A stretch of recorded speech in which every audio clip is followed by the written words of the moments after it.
हमारी सरकार ने बहुत बड़ा काम कर दिखाया, आपको और मुझे वोट का हक दे दिया। मुबारक हो, आपको वोट का हक मिल गया। शुक्रिया, आपको भी खैर मुबारक हो। लेकिन मैं आपको एक बात बता दूं कि इसमें जी। अभी आप 50% मुबारक अपने पास रखें, क्योंकि अभी जिस तरह का हमें वोट का हक मिला है उसके अंदर भी बहुत सारी कॉम्प्लिकेशन है। समझ लें कि इलेक्शन कमीशन ने ऐसे हमारे पे ऐसी ज़वाबित हमारे पे लागू कर दी कि एक किस्म का समझ लें कि हम वोट अभी मिले या ना मिले उससे कोई फ़र्क नहीं पड़ता। ने ना मेरी खुशी मान कर दी है। जब मैं तो इतना चमकती हुई बैठ रही थी, अरे जी हम तो वोट कर हम समझे थे आप खुशी इज़हार करेंगे, आपने मान कर दी। मुझे अब खुशी हासिल करनी है कि मैं ओवरसीज़ पाकिस्तानी की हैसियत से वोट डालूँ। तो डाल पाऊँगी कि नहीं डाल पाऊँगी? अरमान पूरा होगा कि नहीं होगा? ये बताइए मुझे आप। देखिए शफ़क़, मुझे बहुत एक अफ़सोस के साथ आपको कहना पड़ता है कि इस बात का 99% ग़ालिबन चांस है कि आप अपना वोट नहीं डाल पाएँगे। आप कह रहे हैं 99% हम वोट नहीं देंगे, तो ये ड्रामा टोपी ड्रामा हो गया क्या? तो आप ये इल्ज़ाम लगा रहे हैं इलेक्शन कमीशन में, उन्होंने जानबूझ के ये किया है। मैं चाह रही हूँ कौम बाला जो ये प्रोग्राम देख रहे हैं, जहाँ तक भी जाए ये आवाज़, तो इससे तो फिर यही एक आम जो ओवरसीज़ पाकिस्तानी है, वो यही सोचेगा कि नहीं चाहता इलेक्शन कमीशन कि हम अपना वोट का हक इस्तेमाल करें।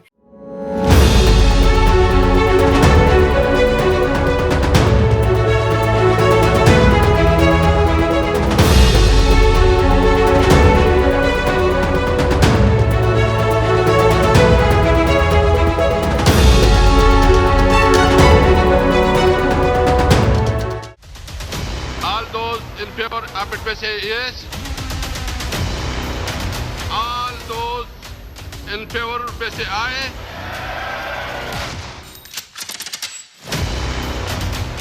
All those in favor say aye. All those in favor say aye. All those in favor say aye. आदाब, मैं हूं शफक जाफरी और आप देख रहे हैं पहचान टीवी। बड़ी एक्साइटमेंट है जनाब, देश के अखबार की बातें करें या अजनबी सरकार की बातें करें। अब छोड़े अजनबी सरकार को, हमारी सरकार ने बहुत बड़ा काम कर दिखाया, आपको और मुझे वोट का हक दे दिया, जिसको हासिल करने के लिए हम बड़ा शोर मचा रहे थे। बड़ी खुशी का इजहार मुख्तलिफ चैनल्स पे आप देख रहे होंगे, मुबारकबाद वसूल की जा रही है, मुबारकबाद दी जा रही है। तो चले, आज मैंने सोचा मैं भी मुबारकबाद देती हूँ उस मर्द मुजाहिद को जिसने सबसे पहले इस मसले को ऑस्ट्रेलिया में उठाया था और मुझे भी जो जोड़ के रख दिया था। चलें जी, आप पेट्रियोटिक पाकिस्तानी हैं तो वोट का हक दें। तो जनाब, मैं ऑफिशियली सलमान शब्बीर साहब आपको अपने शो में वेलकम करती हूँ और मुबारकबाद देती हूँ। मुबारक हो, आपको वोट का हक मिल गया। शफ़क़, थैंक यू वेरी मच, आपने इस टॉपिक के लिए बुलाया, बहुत शुक्रिया। आपको भी खैर मुबारक हो। लेकिन मैं आपको एक बात बता दूं कि इसमें जी। अभी आप 50% मुबारक अपने पास रखें, क्योंकि अभी जिस तरह का हमें वोट का हक मिला है उसके अंदर भी बहुत सारी कॉम्प्लिकेशन है। समझ लें कि इलेक्शन कमीशन ने ऐसे हमारे पे ऐसी ज़वाबित हमारे पे लागू कर दी कि एक किस्म का समझ लें कि हम वोट अभी मिले या ना मिले उससे कोई फ़र्क नहीं पड़ता। यानी नहीं, तकरीबन मुझे समझ पहले लें कि सिंपल ये शायद बताएँ, आपने ना हाँ, मेरी खुशी मान कर दी है। जब मैं तो इतना चमकती हुई बैठ रही थी, अरे जी हम तो वोट कर हम समझे थे आप खुशी इज़हार करेंगे, आपने हुँ, मान कर दी। मुझे हाँ, सिंपल ये बताएँ कि मैं जब पाकिस्तान में थी, तो हुँ, 18 साल की जब मैं हुई, तो उसके बाद भी मुझे वोट डालने की ज़रूरत नहीं पड़ी, मेरा वोट डल जाता था, खुद ही से डल जाता था। तो हुँ। इस दफ़ा मैं मुबश्शिर राना साहब के प्रोग्राम में मैंने यही कहा था कि मुझे अब खुशी हासिल करनी है कि मैं ओवरसीज़ पाकिस्तानी की हैसियत से वोट डालूँ। तो डाल पाऊँगी कि नहीं डाल पाऊँगी? अरमान पूरा होगा कि नहीं होगा? ये बताइए मुझे आप। देखिए शफ़क़, मुझे बहुत एक अफ़सोस के साथ आपको कहना पड़ता है कि इस बात का 99% ग़ालिबन चांस है कि आप अपना वोट नहीं डाल पाएँगे। 99% कह रहे हैं आप? क्या बात कर रहे हैं भाई, आप पूरी दुनिया में शोर मचा हुआ है। ओवरसीज़ पाकिस्तानी मुख्तलिफ चैनल्स पर मुबारकबाद लेते और देते नज़र आ रहे हैं। आप कह रहे हैं 99% हम वोट नहीं देंगे। तो ये ड्रामा टोपी ड्रामा हो गया क्या? देखिए, सबसे पहले मैं आपको पाकिस्तान का लीगल फ्रेमवर्क समझा दूँ। सबसे ऊपर आपकी कॉन्स्टिट्यूशन होता है, ठीक है? उसके नीचे हुँ, आपका लेजिस्लेशन होता है, कानून जी। साज़ी जो होती है, और उसके नीचे आपके ज़वाबित होते हैं, ठीक है? अब जो इस टाइम पे कानून साज़ी तो हो गई कि ओवरसीज़ पाकिस्तानीज़ वोट डाल सकते हैं, लेकिन इलेक्शन कमीशन ने जो ज़वाबित बनाए हैं, इसके लिए जो उन्होंने रिक्वायरमेंट्स रखी हैं, वो इतनी सख्त हैं कि आप समझ लें कि 90% लोग ओवरसीज़ पाकिस्तानीज़ वोट के लिए क्वालीफाई ही नहीं करेंगे, वो डिस्क्वालीफाई हो जाएँगे, ठीक है? आप समझ लें कि एक किस्म का टेक्निकली उन्होंने आपका जो वोट का राइट है, वो आपसे ले लिया, इलेक्शन कमीशन ने बेसिकली। मेरी बात समझ रही हैं? मतलब आप ये इल्ज़ाम लगा रहे हैं इलेक्शन कमीशन में उन्होंने जानबूझ के ये किया है। मुझे नहीं ऐसा पता कह रहे उन्होंने हैं? जानबूझ के किया है या गलती से हो गया, लेकिन बहरहाल हो गए। यानी अब उन्होंने बेसिकली ऐसे रूल्स बनाए हुए हैं कि आपका जो वोट का हक है ना, वो थ्योरेटिकली आपके पास है, असल में आप वोट कर नहीं सकते। मैं आपको इसकी मिसाल देता हूँ। 2018 में एक पायलट प्रोजेक्ट हुआ था और उसका हुँ, टर्नआउट था 0.9%, हुँ, 0.9%, 1% से भी कम था, ठीक है? और जो मैंने आपको बात की 99% लोग वोट नहीं डाल पाएंगे, आपको अगर लग रहा है कि ये मैं को मुबालगा राय कर रहा हूँ, तो ये पाजी में हो चुका है। अब इस मसले को समझाने के लिए मैं आपको एक फिक्शन स्टोरी सुनाता हूँ, ठीक है? हाँ, मिसाल के तौर पे लेट अस से कि 23 अक्टूबर 2023 को जनरल इलेक्शन का दिन अनाउंस हो जाए, ठीक है? ठीक है। अब सारे ओवरसीज पाकिस्तानीज बिल्कुल। इंक्लूडिंग शफक बहुत एक्साइटेड है, ठीक है जी, कि हमने वोट डालना, हमने वोट डालना। अब 1 महीना रह गया वोट में, 23 सितंबर आ गई है, ठीक है जी, और शफक कह रही है कि मैंने वोट किस तरह डाला, मुझे को बता दो दे, मेरे तरीका क्या है मुझे बताया। इलेक्शन कमीशन कहते हैं आपको बताते हैं, सबर करें। आप कहती हैं कि भाई कब बताओगे, 1 महीना रह गया। तो इलेक्शन कमीशन कहता है कि हमारे जो ज़वाबित हैं उनके मुताबिक आपके लिए एक पोर्टल होगा, जहाँ पे आप जाके रजिस्टर करेंगे और उसके बाद आपको हम वोट डालने देंगे। आप कहती हैं ठीक है, वो पोर्टल खोल दें फिर। इलेक्शन कमीशन कहता है हमारे ज़वाबित ये कहते हैं कि हमारी मर्ज़ी होगी, हम जितनी मर्ज़ी देर के लिए पोर्टल खोलें। तो हमने अपनी इन्फिनिट विज़डम में डिसाइड किया कि हम 5 दिन पहले पोर्टल खोलेंगे, ठीक है? और आप कहती हैं ये क्या बात हुई भाई, अगर मैं जब पाकिस्तान में थी तो मैं तो पूरा साल जाके अपना वोट रजिस्टर कर सकती थी। अब मैं ओवरसीज़ हूँ और इलेक्शन कमीशन कह रहा है मेरी मर्ज़ी में जितनी मर्ज़ी देर के लिए तुम लोग को रजिस्ट्रेशन की अपॉर्चुनिटी, तो ये तो अनफेयर बात है। इलेक्शन कमीशन कहता है हमारे ज़वाबित हैं, ये लिखे हुए हैं, और अगर आपको कोई प्रॉब्लम है इससे तो आप चाहें कोर्ट से जाके चैलेंज कर दें। अब शफ़क़ कहेंगी कि जी 5 दिन रह गए, मैं कहाँ कोर्ट जाके इसको चैलेंज करूँ, चलें खोलें आप पोर्टल देख लेते हैं। फिर वो ठीक जी है। वो मुबारक दिन आ गया जिस दिन पोर्टल ने खुलना था। पोर्टल खुला, शफ़क़ बड़ी एक्साइटेड थी जी मैं वोट डालूँगी। उन्होंने लॉग इन किया और उन्होंने कहा जी बताएँ जी। वहाँ पे लिखी हुई हैं 5 शराइत। शर्त नंबर 1, आपके पास होना चाहिए नाइकॉप, ठीक है? जो कि एक्सपायर्ड ना हो, ठीक है? शफ़क़ अपना कार्ड उठाती हैं, नाइकॉप, वो रियलाइज़ करती हैं कि जी मेरे तो नाइकॉप एक्सपायर्ड हो गया हुआ है 3 महीने पहले, मैंने तो रियलाइज़ नहीं किया। शफ़क़ अपने हस्बैंड से चेक करती हैं, वो कहते हैं मेरे पास तो एक पाकिस्तान का सीएनआईसी है, नाइकॉप की तो मुझे कभी ज़रूरत ही नहीं पड़ी। फिर शफ़क़ कहती है अच्छा मेरे माशाल्लाह मिसाल के तौर पे 2 बच्चे भी अब 18 साल के हो गए, उनको भी वोट डालना, उन्होंने आज तक नाइकॉप नहीं बनवाया। अच्छा, अब हम ऐसे करते हैं, हम सबको अपने नाइकॉप बनवाने पड़ेंगे और रिन्यू करने पड़ेंगे। अच्छा जी, जाके देखते हैं कि वहाँ पे ऑनलाइन जाके क्या रिक्वायरमेंट है, तो इतनी लंबी सारी डॉक्यूमेंटेशन आपको जमा करनी है और आप स्टैंडर्ड टाइम लगाएँगे तो 40 दिन लगेंगे या इसके आस-पास, या महीना कह लें या 20 दिन कह लें, और तकरीबन पौने $600 उसकी फ़ीस है कार्ड्स बनवाने की। शफ़क़ यार ये $600 पाकिस्तान में जब थे तो वो तो पहला शनाख्ती कार्ड वहाँ फ्री मिल जाता है। तो यहाँ पे इतने सारे डॉलर्स क्यों देने पड़ रहे हैं भाई? आप कहती हैं चलें कोई बात नहीं, मैं तो बड़ी पैट्रियोटिक पाकिस्तानी हूँ, $600 कोई मसला नहीं, मैं सेविंग में पड़े हुए मैं दे देती हूँ। फिर अगली रिक्वायरमेंट पड़ती है, शफ़क़ वहाँ लिखा हुआ आपके पास पाकिस्तानी पासपोर्ट होना चाहिए जो कि एक्सपायर्ड ना हो। शफ़क़ कहती है नो प्रॉब्लम, पाकिस्तानी पासपोर्ट तो मेरे पास है। वो निकालती हैं तो वो रियलाइज़ करती हैं कि तो एक्सपायर्ड हो गए 4 साल हो गए, और चूँकि मैं अब अपने ऑस्ट्रेलियन पासपोर्ट पे ट्रैवल करती हूँ इसलिए मुझे पाकिस्तानी पासपोर्ट की कभी ज़रूरत ही नहीं पड़ी। हस्बैंड से चेक किया तो उनके साथ भी था, बच्चों के तो पाकिस्तानी पासपोर्ट बना ही नहीं क्योंकि उन्होंने तो हमेशा ऑस्ट्रेलियन पासपोर्ट पे ट्रैवल किया। अब शफ़क़ जाती हैं जल्दी से काउंसिल की वेबसाइट पे जाके देखती हैं, वहाँ जाके देखती हैं कि अच्छा जी यहाँ पर मुझे पासपोर्ट करना है और वो करना है सारा। तो पता चलता है कि जी पासपोर्ट की जो फ़ीस है वो $61 है और पूरी फैमिली की मिला के ये बन जाते हैं पौने, मैंने पहले शायद गलत कह दिया, पूरी पौने 600 नाइकॉप की नहीं, वो दोनों की मिला के, पासपोर्ट की और नाइकॉप की मिला के तकरीबन 4, अगर आपकी फैमिली में 4 मेंबर हैं उनको सारे डॉक्यूमेंट्स चाहिए, तकरीबन पौने $600 की ये फ़ीस बन गई। शफ़क़ ने कहा अच्छा चलो ठीक है, जमा करा देते हैं 5 से $600। जब जाती हैं ऑनलाइन तो पता चलता है कि जी ये लोग तो 15-15, 20-20 दिन लग रहे हैं, पासपोर्ट में शायद 30 दिन लग जाएँ। 5 दिन रह गए वोटिंग डालने में, मैं तो बहुत पैट्रियोटिक हूँ, मैं अर्जेंट करा लूँगी, अर्जेंट का फ़ीस बचा तकरीबन $1200 लगे। अब शफ़क़ सोच रही है $1200, चलो कोई बात नहीं, मैं बहुत पैट्रियोटिक हूँ, मैं $1200 खर्च कर लेती हूँ और मैं कर देती हूँ। कर लिए जी $1200 खर्च वोट डालने के हक़ के लिए। और पीछे घर वालों से बात हुई, उन्होंने कहा जी हमारा तो कोई खर्चा नहीं हुआ, हमारा तो ज़ीरो कॉस्ट आती है वोट डालने पे, लेकिन आप $1200 की रिक्वायरमेंट्स ऐसी हैं, अगर आपको $1200 खर्च करने पड़े तो सोच की बात है कि आप क्या करें। बहरहाल जाती हैं अपनी रजिस्ट्रेशन कराने के लिए, तो वहाँ पे कोई टेक्निकल प्रॉब्लम आ जाती है। अब शफ़क़ नंबर ढूँढ रही है, मैं किस नंबर पे कॉल करूँ कि जी मेरा पोर्टल नहीं चल रहा, लॉगिन नहीं कर पा रहा, मुझे एक एरर दे रहा है, कोई एरर दे रहा है बार-बार, मैं किससे हेल्प लूँ? कोई ईमेल एड्रेस नहीं, कोई नहीं, ढूँढ के पता चलता है कि एक नादरा का एक लोकल नंबर है, इंटरनेशनल नंबर। अब शफ़क़ अपना मोबाइल निकालती हैं और उस इंटरनेशनल नंबर पे कॉल करती हैं। अब वो इंटरनेशनल कॉल पड़ रही है आपको, ठीक है? डिपेंड करता है आपको कौन सा पैकेज, हो सकता है $2 भी एक मिनट के आपको पड़ रहा है। 30 मिनट आपने वेट किया, उसके बाद अब बड़ी लकी थी आपकी 30 मिनट अब आ रही है, नादरा ने आपकी प्रॉब्लम सॉल्व कर दी। आपकी रजिस्ट्रेशन हो गई, आपके $1200 लग गए, लेकिन आपकी रजिस्ट्रेशन हो गई, बड़ी खुश हैं जी शफ़क़। चलो जी, ज़बरदस्त काम हो गया। अब उसके बाद अगर मिसाल के तौर पे शफ़क़ अगर शिकागो में रहती हैं, ऑस्ट्रेलिया में नहीं रहती, तो पता चला कि जो आपने वोट का टाइम है ना, आपने वोट का टाइम है पाकिस्तानी 8 से 5, लेकिन शिकागो में वो बनता है रात 10 बजे से लेकर सुबह 7 बजे, रात 10 से सुबह 7, ठीक है। अब एक और आपके इम्तिहान है जी, अब रात को 10 बजे से लेकर 1 बजे तक अब कौन किस तरह करें यार, ये तो वर्किंग डे बन रहा है हमारा। जागना पड़ेगा, जागना चाय पड़ेगा, कॉफी जागना शॉफियाँ पड़ेगा। हस्बैंड ने काम पे जाना है, बेगम ने भी काम पे जाना है और बच्चों ने स्कूल पे जाना है, किसी ने कॉलेज जाना है, किसी ने यूनी पे जाना है, क्या करें? तो शफ़ा बहुत पैट्रियोटिक है, वो कहेंगे मैं तो रात को जाग के वोट डालूँगी, मुझे तो परवाह नहीं है। हस्बैंड कहता है ठीक है यार, हस्बैंड कहता है ठीक है यार, मुझे मैं जाग गए तो जाग गए, कोशिश करूँगा, नींद आ गई तो हो सकता है मैं सो जाऊँ, मुझे उठा देना। तो हस्बैंड साहब सो जाते हैं, बच्चे कहते हैं मामा सुबह में मैंने स्कूल जाना है, मैंने कॉलेज जाना है, तो हम सो रहे हैं, आप डाल लेना वोट और हमें बता दें, हम सुबह कोशिश करेंगे डालने। और इस तरह जो है वो आधी फैमिली सो जाती है, आधी फैमिली जाग रही है। अब जब रात के 10 बज जाते हैं, शफ़क़ बड़ी एक्साइटेड हैं, जाग रही हैं, उन्होंने $1200 खर्च किए हुए हैं, she wants her vote, right? अब वो जाती हैं, लॉगिन करती हैं, तो पोर्टल इंतहाई स्लो डल रहा है। वो सेलेक्ट करती हैं मैंने इस बंदे को वोट डालना है, तो वो चल के ही नहीं दे रहा। अभी वो रीट्राई करती हैं तो पेज क्रैश कर जाता है। अब वो पोर्टल क्रैश कर गया, अब वोट डालने में 8 घंटे बाकी हैं, पोर्टल क्रैश कर गया, कुछ समझ नहीं आ रही। अब शफ़क़ जो है वो फ़ोन कर रही हैं अपने सारे ऑस्ट्रेलियन दोस्तों को, भाई तुम्हारा पोर्टल चल रहा है, सब कह रहे हैं नहीं पोर्टल क्रैश हो गया जी, पाकिस्तान में न्यूज़ देख रहे हैं जी, ब्रेकिंग न्यूज़, ओवरसीज़ पाकिस्तानीज़ का पोर्टल क्रैश कर गया।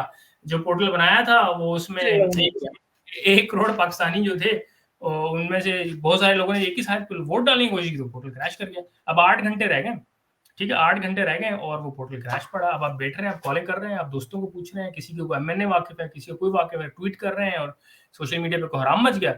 4 घंटे बाद इलेक्शन कमीशन का सेक्रेटरी आता है, वो कहते हैं जी वो माज़रत, वो जी लोड बहुत ज़्यादा पड़ गया था, तो वो पोर्टल क्रैश कर गया, हम टेक्निकल टीम्स देख रही हैं इसको। और अभी टेक्निकल टीम्स देख ही रही होती थी 4 घंटे बाद, तो वो पोलिंग का टाइम खत्म हो गया और जो ओवरसीज़ पाकिस्तानी और शफ़क़ है, वो बस हाथ मलते रह गए और वो बस आई गई होगी। अब आप कहेंगे यार तुम किन फैंसीफुल वर्ल्ड में रह रहे हो, तुमने क्या डिप्रेसिंग स्टोरी, फिक्शनल स्टोरी बना दी, ठीक है? मैं अब आपको इसके पीछे एविडेंस दिखाने लगा हूँ, ठीक है? अभी मैं ठीक है। अपनी करता हूँ स्क्रीन शेयर। लेकिन आपकी इस सारी कहानी से मेरे पास कुछ सवालात भी ज़हन में आए। हाँ जी, बिल्कुल। तो आप इससे हाँ, पहले हाँ। कि स्टोरी दिखाएँ, पहले मैं वो सवालात कर लूँ। हाँ पहली जी, चीज़ बताएँ। तो ये कि ये 5 दिन पहले ही क्यों चेक किया जाए? ये ऐलान गवर्नमेंट की तरफ से पहले ही हो जाए कि इतने दिन का वो दिया जाएगा ताकि हम अपना एतराज़ पहले ही उठा दें। हाँ, ये तो बड़ी अच्छी बात है, बहुत ठीक अच्छी है? बात है। हुँ, दूसरा मेरा सवाल ये है आपसे हुँ, कि ये जो आपके सारे सबके एक्सपायर हैं, यानी शफ़क़ का जो पासपोर्ट भी एक्सपायर है, हुँ, नाइकॉब भी एक्सपायर है। शफ़क़ हुँ। 1 साल पहले क्यों नहीं करवा लेती ये सारी चीज़ें? अच्छा, ये ये अवेयरनेस बहुत क्यों नहीं देते आप ओवरसीज़ पाकिस्तानीज़ को? अच्छा, वोट का देखिए राइट मिल गया है तो उसके अपने डॉक्यूमेंट्स 1 साल पहले रेडी कर लो। अच्छा बच्चे भी यहाँ पे 18 आप साल के हो गए भई। अच्छा, देखिए इसके लिए सबसे पहले आपको एक कॉन्सेप्ट समझना होगा, उसे कहते हैं फेयरनेस, ठीक है जी? आप कहते हैं फ्री एंड फेयर इलेक्शन, हम सब ने सुना free and fair election, free and fair, ये फ्री और फेयर इलेक्शन क्या होता है? फेयर का हुँ, मतलब ये है कि जो एक पाकिस्तानी सिटीज़न है, जो अपॉर्च्युनिटी उसको दी जा रही है वोट करने के लिए, वही अपॉर्च्युनिटी दूसरे सिटीज़न को भी जाए, ठीक है? आप ऐसा नहीं कर सकते कि एक हल्के के लोगों से कहें कि जी आपने एक शिनाख्ती कार्ड चाहिए आपको वोट करने के लिए और दूसरे हल्के के लोगों से कहें आपको पासपोर्ट और शिनाख्ती कार्ड चाहिए, ये नहीं कर सकते। अब ये करेंगे तो ज़ाहिर बात है लोग कोराम मच जाएगा और राइटली सो। तो सबसे पहले अगर आप पाकिस्तान में हैं तो कानून के मुताबिक आपको एक आईडी कार्ड चाहिए हुँ, और even if it is expired कोई मसला नहीं है, ठीक है? तो सबसे पहले हुँ। बजाय इसके कि हम कहें कि आप अपने आइडेंटिटी कार्ड्स बनवाने शुरू कर दें, हमें देखना होगा कि फेयरनेस क्या डिमांड करती है।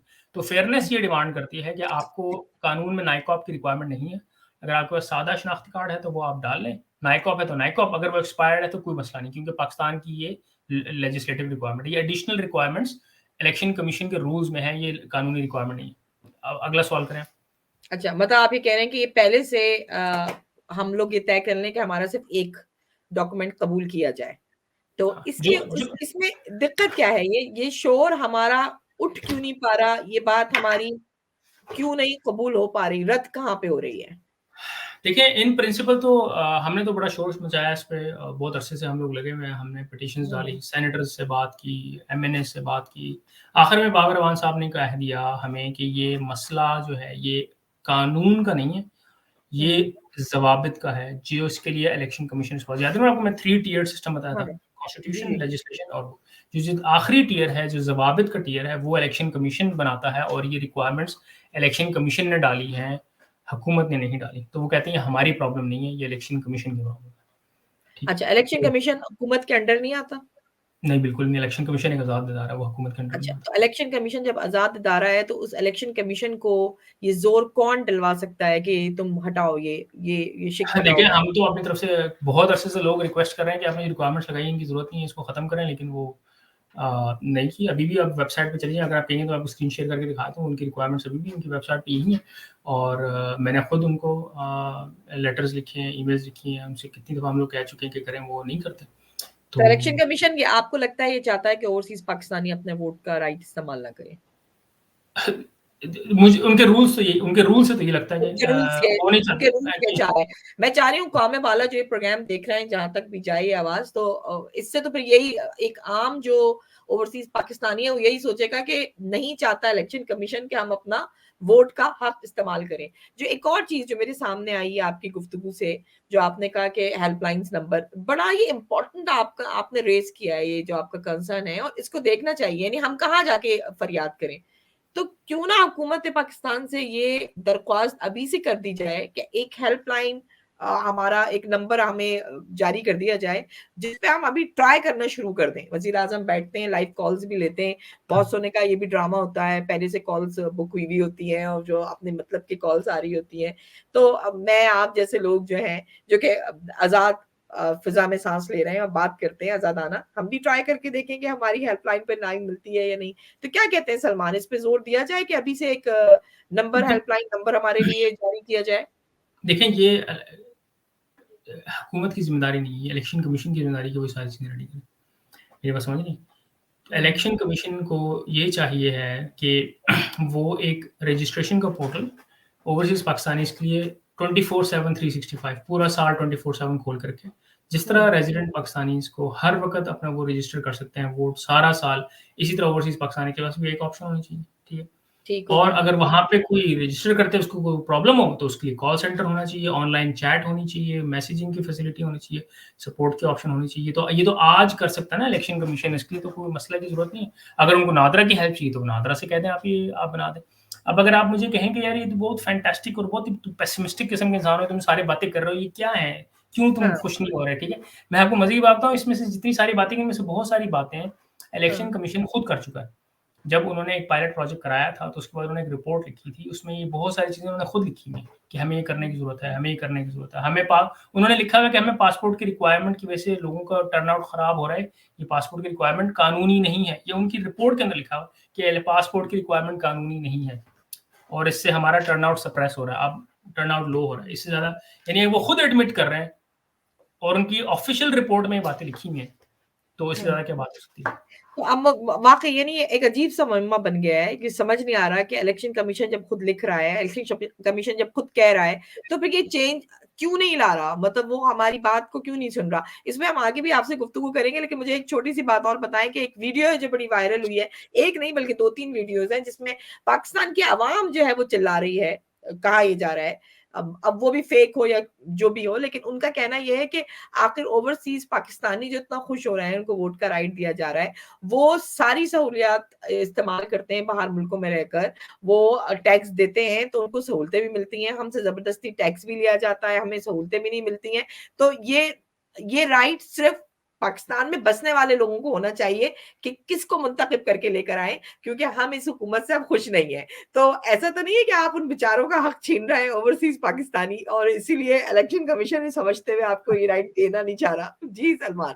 देखिए, इसके अंदर एक तो है फिलोसॉफिकल डिस्कशन, ठीक है? कि हम फ़लसफ़ा डिस्कस करें कि राइट होना चाहिए। एक तो ये बात है, ठीक है? हुँ, और एक है आपकी लीगल फैक्ट्स, ठीक है जी? आपका कॉन्स्टिट्यूशन ये कहता है आपका हुँ, कॉन्स्टिट्यूशन, ठीक है? आपका कॉन्स्टिट्यूशन ये कहता है कि ओवरसीज़ पाकिस्तानीज़ को वोटिंग का राइट है। इवन वो ये कहते हैं कि आप लोकल बॉडी इलेक्शंस में भी वोटिंग का राइट है। खाली जनरल इलेक्शंस में नहीं, लोकल बॉडी इलेक्शन यानी लोकल बॉडी इलेक्शन से ज़्यादा लोकलाइज़्ड और पर्सनल बात क्या हो सकती है कि वहाँ पे तो बिल्कुल ही गली-मोहल्ले की बात हो रही होती है। इवन देन वो कहते हैं कि उनको वो एलिजिबल हैं, they have a right to vote in local body election. ये सुप्रीम कोर्ट का डिसीजन है, ठीक है? हुँ, तो ये लीगल सिचुएशन तो ये है, जो कानूनी सिचुएशन है और आपका कॉन्स्टिट्यूशन है वो तो कहता है कि ओवरसीज़ पाकिस्तानीज़ वो चाहे डुअल नेशनल भी हैं, आपको they are Pakistanis and they can vote, हुँ, ठीक है जी? अब किसी को अगर ये बात नहीं पसंद तो वो ये कर सकते हैं कि वो अपनी पार्टी बना ले, 2 तिहाई अक्सरियत लेकर आए और कॉन्स्टिट्यूशन चेंज कर दें और कह दें कि जो पाकिस्तान से बाहर हैं, वोट नहीं दे सकते। फिलहाल तो ये सिचुएशन ऐसी नहीं है। बाकी जो फिलोसॉफिकल डिस्कशन है वो बहुत लंबी है, वो उसको किसी और दिन के लिए रखें। अच्छा, तो सिर्फ मुझे चले आप ये बता दें, नहीं मान रहा, इलेक्शन कमीशन सुन नहीं रहा, वो पता नहीं कहाँ किन फिजाओं में, अब क्या करें आप और मैं वोट कैसे डालें, क्या करना अच्छा, चाहिए? चलिए आप हाँ, सलमान मैं बताइए। देखिए मैं अब पता नहीं, आप तो मेरे साथ साना बशाना इस कैंपेन का हिस्सा रही। बहुत सारे जो आपके नाज़रीन शायद को ना पता हो कि हमने बैकग्राउंड में कितना ज़्यादा कितना काम किया, बिल्कुल कितने सही। अरसे से हम लोग लगे हुए, आज से नहीं लगे हुए। हमने हाँ, प्रेसिडेंट हाउस से बात की, हमने इलेक्शन कमीशन से बात की, हमने क्या कहते हैं एमएनए से बात की, हमने कैबिनेट से बात की, हमने कमिटीज़ से बात की, हमने सेनेट कमेटी से बात बिल्कुल की। ऐसे ही। हमने पता है और कितने लोगों से हमने बात की, ठीक है? किसी ने हमारी बात नहीं मानी, ठीक है? सबने कहा जी बस ठीक है, हो जाएगा या नहीं हो रहा है व्हाटएवर, ठीक है? आखिर में तो मुझे तो यही समझ में आ रही है कि हमारे पास लास्ट ऑप्शन है कि हम कोर्ट में चले जाएँ, ठीक है? अच्छा, और इस चीज़ को हम कोर्ट में चैलेंज करते हैं। क्योंकि इसमें से कुछ ऐसी चीज़ें हैं जो कि मुझे लगता है कि वो लीगल चैलेंज जो है वो इसको हम थ्रो करेंगे तो वो उसको जस्टिफाई करना इलेक्शन कमीशन के लिए बहुत मुश्किल होगा, ठीक है? मुझे ये लगता है, this is what I think, right? तो मैं ओके। तो एक लीगल पिटीशन के ऊपर काम कर रहा हूँ, एक लीगल टीम के साथ कि हम इसको लीगली चैलेंज करें और मेरे ख्याल में ये this is one option that we can exercise. अच्छा, अब इसमें 2 रुख हैं। पहला रुख तो ये है कि मैं कहूँगी आप नाउम्मीद इसलिए ना हों कि जो मेहनत की हम सब ने, उसका हुँ, उसका रिज़ल्ट तो आया। मतलब कम से कम हुँ, ये तो हुआ कि भई ठीक है, ये बिल पास हो गया, ओवरसीज़ पाकिस्तानी को वोट का राइट मिल गया।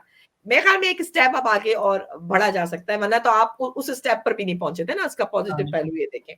अच्छा, जो ड्रॉबैक होगा इसका वो ये होगा कि सलमान बड़े आपको सलवातें सुननी पड़ेंगी कि जनाब ओवरसीज़ पाकिस्तानियों ने नाक कटवा दी, उनको वोट का राइट दिया गया, वो जनाब कोर्ट में ले गए। तो उसके लिए हुँ, तैयार हैं आप? और आप हाँ। कोर्ट में जाने से फ़ायदा क्या होगा? कुछ हासिल भी होगा आपके पास या अदालतों हैं कि वो मुकदमे भुगतते रहेंगे? देखिए जो सबसे पहले जो ये सुप्रीम कोर्ट का डिसीजन आया था, if I am not wrong, मेरा ख्याल है 2000 शायद 4 की बात है। वो भी तो कोई ओवरसीज़ पाकिस्तानी होगा ना जिसने ये कहा था कि मेरे ख्याल में आई अंडरस्टैंड कि overseas Pakistanis are also Pakistanis और कॉन्स्टिट्यूशन के इंटरप्रिटेशन करके हमें बताएँ कि क्या उनको ओवरसीज़ वोटर्स का राइट है, और सुप्रीम कोर्ट ने कहा आप सही कह रहे हैं, overseas Pakistanis are also Pakistanis, तो कॉन्स्टिट्यूशन के मुताबिक आपको राइट है। तो ये कहानी कितने साल पहले की चल रही है, मेरी बात समझ नहीं? ये हुँ, जो कोर्ट केस है, आई थिंक मुझे अगर याद है 2004 में ये पहली दफ़ा शायद केस आया था, ठीक है? हुँ।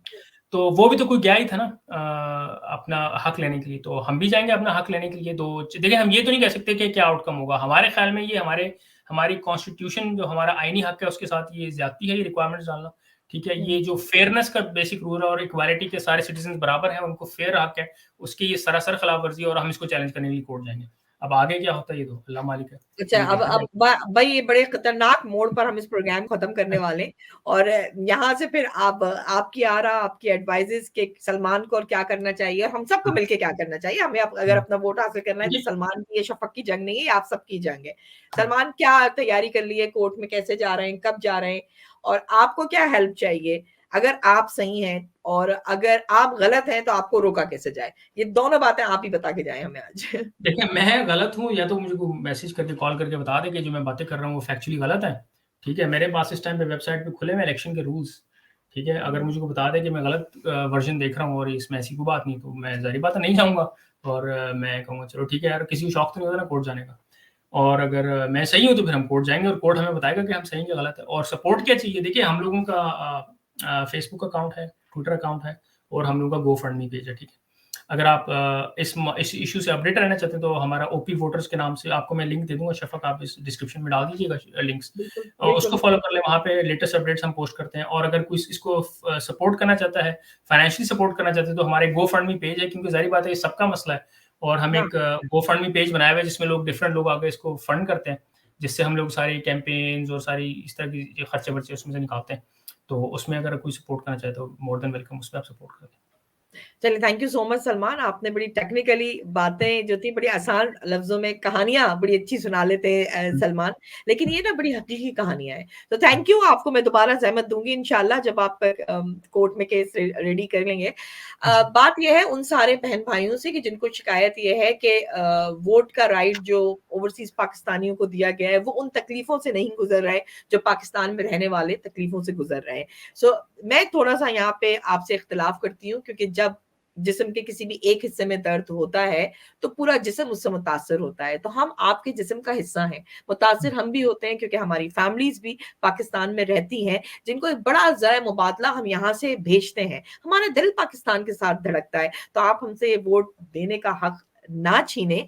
लेकिन अगर आप सच्चाई के साथ सोचेंगे और हमारे साथ इस जंग में शरीक होंगे, तो यकीनन आपकी भलाई के लिए ओवरसीज़ पाकिस्तानी हमेशा की तरह इस दफ़ा भी आपके साथ खड़े होंगे, क्योंकि मुल्क की तरक्की ओवरसीज़ पाकिस्तानियों के हाथ में भी है। तो आपको हमारे हाथों को मजबूत करना है, वोट का राइट लेना है, मिलकर सलमान की भी मदद करनी है और इस कॉज़ की भी मदद करनी है। नेक्स्ट प्रोग्राम तक के लिए इजाज़त दें, अपनी आरा से हमें आगाह कीजिएगा, इस प्रोग्राम को ज़्यादा से ज़्यादा शेयर कीजिएगा ताकि हकीकत जो है लोगों तक पहुँच सके। लेकिन फिर भी चलते-चलते सलमान एक दफ़ा और, चलें जी, मुबारक हो ओवरसीज़ खैर हुआ, पाकिस्तान, आपको वोट खैर का हुआ। हक मिल गया, कम से कम इतना तो हुआ। नेक्स्ट प्रोग्राम खैर तक हुआ। के लिए इजाज़त दें, खुदा हाफ़िज़।